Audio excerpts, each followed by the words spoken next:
So in the last couple of videos, we talked about Newton's first and second laws, and in this video, we're going to talk about Newton's third law. Okay, so let's talk about a few examples. Let's say you push on a wall. You don't go right through the wall, right? The wall pushes back on you. There's an opposite reaction that pushes back on you as you push on the wall. If you hit a nail with a hammer, the hammer pushes onto the nail, and something stops the hammer from continuing to move forward, and that's the nail pushing back on the hammer. So there's an opposite reaction from the nail onto the hammer. Okay, so Newton's third law states that for every action, there's an equal and opposite reaction. So what that means is that for every force forward, there is an opposite force that is equal in magnitude but opposite in direction. The initial force is called the action force. So back to the nail and the hammer example, I'm hitting the nail with the hammer. That's the action force. The reaction force is opposite to that, and that's the nail pushing back up on the hammer. So they always come in pairs. They are the same in magnitude but opposite in direction. So in general, you can think of it as object A exerts a force on object B, and object B exerts the same force on object A, but in the opposite direction.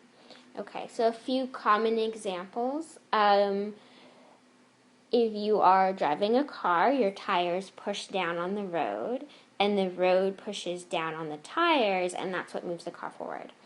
A rocket, so the rocket pushes gas backwards, and the gas pushes the rocket forwards. Now, this is an interesting one. If you drop a ball, right, so the Earth, gravity, pulls the ball downwards, and the ball pulls the Earth upwards. Okay, so this is where it gets interesting because, well, you can definitely see the ball moving downwards, it's accelerating downwards, but do we really see the Earth accelerating upwards? Or do we feel it accelerating upwards? So we have to consider Newton's second law, acceleration equals force over mass. Okay, so in the case of the ball,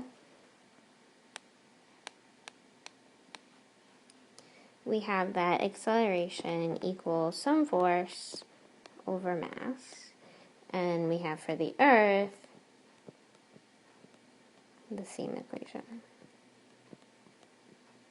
So we know that the forces, these forces, are equal in magnitude and opposite in direction. So those are the same.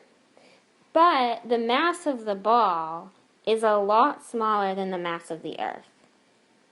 So just to get a visual going, the mass of the ball is like teeny tiny in comparison to the mass of the Earth. So that's like really, really big. Okay, so when I divide a force by a small mass, I'm going to get a larger acceleration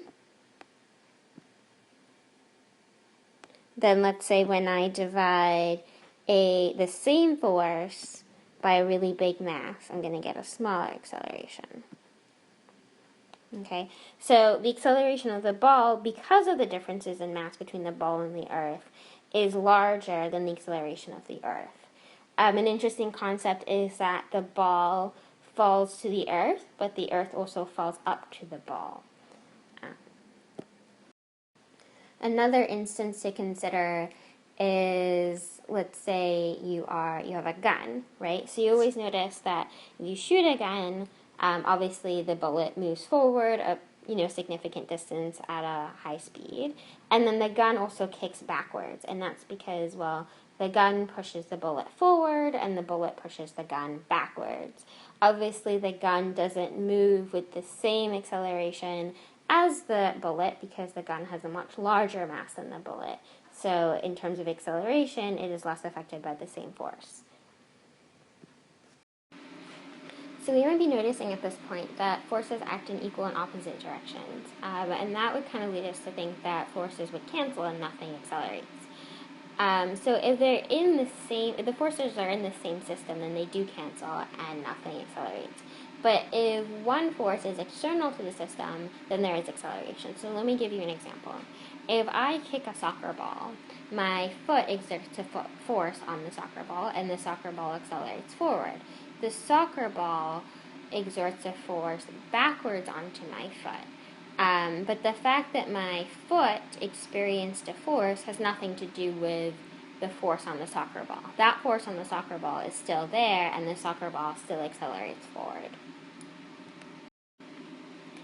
So let's consider a slightly more complicated example.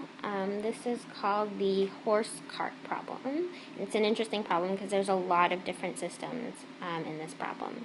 So first let's consider the forces between the horse and the cart. So the horse and the cart as one system. We know that the horse is going to push the cart forward, and the cart will push the horse backwards. So there is an equal and opposite force happening there. And because of this, that makes it makes it difficult for the horse to move forward because the cart is pushing it backwards. So then how does the horse move forward? Okay, well, the horse has to interact with the ground for this to happen. So we know that the horse is going to push backwards on the ground, and the ground will push the horse forward. Okay, so if we consider just the horse and the horse is able to move forward because the ground is pushing it forward. Also, the horse must push on the ground with more force than what the cart is exerting on the horse. So now we consider the horse and the cart as a system with the ground. We also notice that there's a force of friction between the wheels of the cart, which pushes it backwards, and then the actual force that's moving the cart forward.